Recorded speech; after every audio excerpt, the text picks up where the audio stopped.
પુરાવા સાથે પર્દાફાશ કર્યો હતો। 9 જેટલા આરોપીઓ છે તે બાયોડીઝલના ધંધા સાથે જોડાયેલા હતા। તમામની ધરપકડ કરી છે। ત્યાં તમામ જગ્યાએ મોટા એપિસેન્ટરો છે, બાયોડીઝલના માફિયાઓ ચલાવે છે। કોઈને કોઈ વ્યક્તિઓ દ્વારા આનો મોટો કાળો કારોબાર છે તે ચલાવવામાં આવે છે। પોલીસના કોન્સ્ટેબલથી લઈ અને જિલ્લાના એસપી સુધી આમના હપ્તાઓ છે તે પણ પહોંચતા હોય છે। કોઈની મીઠી નજર હેઠળ આ રીતના બાયોડીઝલનું બેફામ રીતના જે વેચાણ થતું હતું। એસએમસીની કાર્યવાહી બાદ જૂનાગઢ પોલીસે કુલ 9 આરોપીઓ સામે ગુનો દાખલ કર્યો છે। લાયસન્સ વગર બાયોડીઝલનું વેચાણ કરવામાં આવતું હતું। બાયોડીઝલના માફિયાઓ પર એસએમસીની સર્જિકલ સ્ટ્રાઇક। ગેરકાયદેસર બાયોડીઝલ મામલે ન્યૂઝરૂમ એક અહેવાલ પ્રસારિત કર્યો હતો। ન્યૂઝરૂમના ઓપરેશન માફિયાના અહેવાલની હવે અસર જોવા મળી રહી છે। દરોડા દરમિયાન જ્વલનશીલ પ્રવાહીનો મોટો જથ્થો પણ જોવા મળ્યો છે। સીયુ મરીન સર્વિસમાં બાયોડીઝલનું મોટું કૌભાંડ ચાલતું હતું।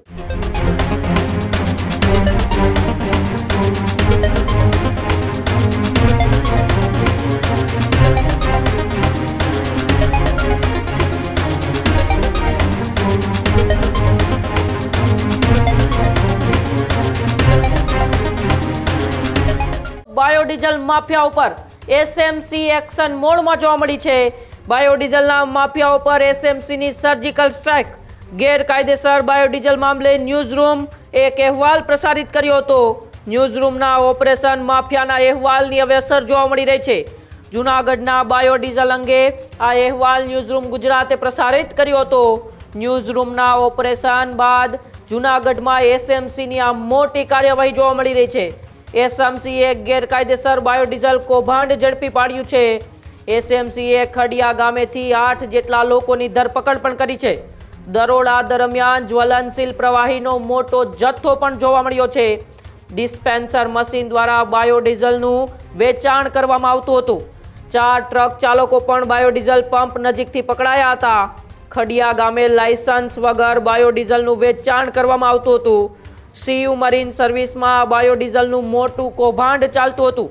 એસએમસીની કાર્યવાહી બાદ જૂનાગઢ પોલીસે કુલ 9 આરોપીઓ સામે ગુનો દાખલ કર્યો છે।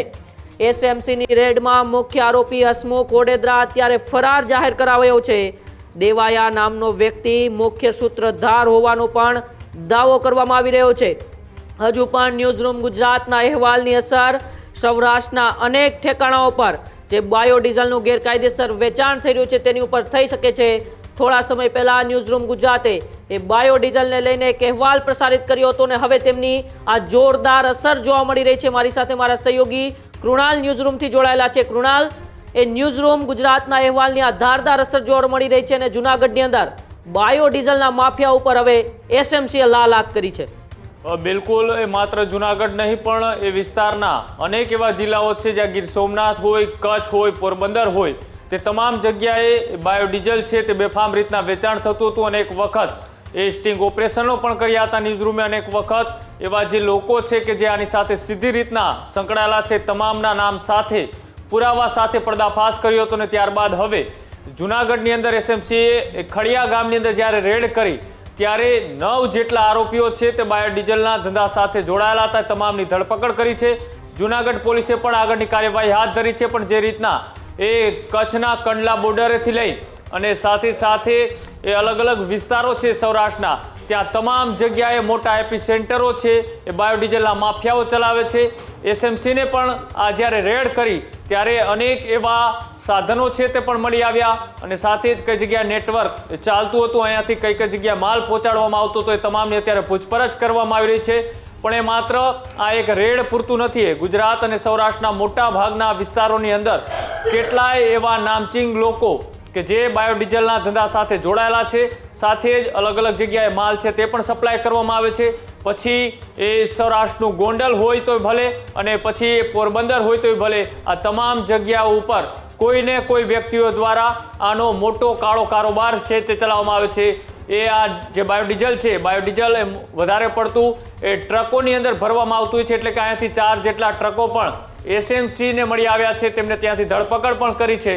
અને જે રીતના આ બાયોડીઝલ છે તે ખોટી રીતના વેચવામાં આવે છે, એ તમામ એ હપ્તાઓ છે છેક પોલીસના કોન્સ્ટેબલથી લઈ અને જિલ્લાના એસપી સુધી આમના હપ્તાઓ છે તે પણ પહોંચતા હોય છે અને કોઈની મીઠી નજર હેઠળ આ રીતના બાયોડીઝલનું બેફામ રીતના જે વેચાણ થતું હતું તેને અનેક વખત અટકાવવાનો પ્રયત્ન પણ કર્યો હતો। ત્યારબાદ એસએમસીને પૂરી બાતમી મળતા તે જૂનાગઢના ખડિયા ગામ ખાતે જે રીતના આ બાયોડીઝલનું વેચાણ છે તે ચાલતું હતું, બાયોડીઝલને અલગ અલગ જગ્યાએ સપ્લાય કરવામાં જે પણ લોકો મુખ્ય સૂત્રધાર હતા તેમાંથી 9 લોકો સામે જે ફરિયાદ દાખલ કરવામાં આવી છે તેમાંથી 8 લોકો છે તે અત્યારે પોલીસ સકંજામાં છે અને એક વ્યક્તિ એ મુખ્ય સૂત્રધાર એ હસમુખ ઓડેદરા એ અત્યારે પોલીસ પકડથી દૂર છે, તેને પણ પકડવા માટે અત્યારે પોલીસે તાજવીજ છે તે હાથ ધરી છે। પણ ન માત્ર આ એક જૂનાગઢ પણ હજુ પણ ગીર સોમનાથ, પોરબંદર અને કચ્છ અને સૌરાષ્ટ્રના અનેક એવા વિસ્તારોમાં જો એસએમસી અથવા તો ત્યાંની સ્થાનિક પોલીસ એ કાયદેસરની કાર્યવાહી કરવા માટે જો તપાસ શરૂ કરે તો કેટલાય એવા એ બાયોડીઝલના બેફામ રીતના ચાલતા કાળા કારોબારના પર્દાફાશ થઈ શકે તેમ છે। કારણ કે ન્યૂઝરૂમે આની પહેલાં પણ જ્યારે અલગ અલગ જગ્યાએથી સ્ટિંગ ઓપરેશન કરી અને આવા જે બાયોડીઝલ વેચનારાઓના જે ઠેકાણા હતા ત્યાંથી જ સીધું સ્ટિંગ ઓપરેશન કર્યું હતું। ત્યારબાદ હવે ફરીથી ક્યાંક ને ક્યાંક એસએમસી જાગી છે। જે રીતના એ બાયોડીઝલ હોય તોય ભલે, પછી એ જુગારના જે ક્લબો ચાલતી હોય, સાથે સાથે બેફામ રીતના દારૂનું વેચાણ થતું હોય, આ તમામના એપિસેન્ટરો એ આસપાસ સૌરાષ્ટ્રના વિસ્તારોમાંથી ચાલતું હોય છે ને તેને લઈ હવે ક્યાંક ને ક્યાંક એસએમસી કડક કાર્યવાહીના ભાગરૂપે આ લોકોને પકડ્યા છે। પણ આમાં પણ હજી ઊંડી તપાસ થાય તો આ લોકો ક્યાં માલ પહોંચાડતા હતા, ક્યાંથી એ કાચો માલ છે તે અહીંયા લાવી અને મિક્સર કરવામાં આવતો હતો, કેવા પ્રકારના ભાવે આ બાયોડીઝલ છે તે વેચવામાં આવતું હતું, આ તમામનો ખુલાસો થઈ શકે તેમ છે।